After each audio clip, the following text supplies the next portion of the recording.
dijagokan jadi Cawapres 2029. Begini reaksi mengejutkan Menkeu Purbaya. Menteri Keuangan Purbaya Yudi Sadewa memang kerap menjadi sorotan, apalagi karena gaya bicara yang kerap disebut cowboy sehingga memiliki keunikan yang tersendiri. Terbaru, saat Purbaya Yudi Sadewa ditanya soal kemungkinan menjadi calon wakil presiden di tahun 2029. Pertanyaan itu disampaikan karena Menko saat ini menjadi idola baru di kalangan masyarakat. "Bapak jadi idola baru nih Pak, kepikiran nggak untuk jadi cawapres?" tanya seorang wartawan. Mendengar pertanyaan itu, Purbaya kaget dan langsung memberikan jawaban spontan.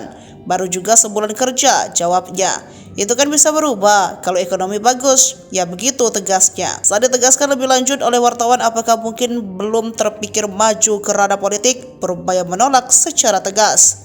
"Nggak pikir sama sekali," katanya. Purbaya menjadi menegaskan bahwa dirinya baru bekerja sebentar, sehingga belum sampai menyelesaikan persoalan ekonomi secara menyeluruh.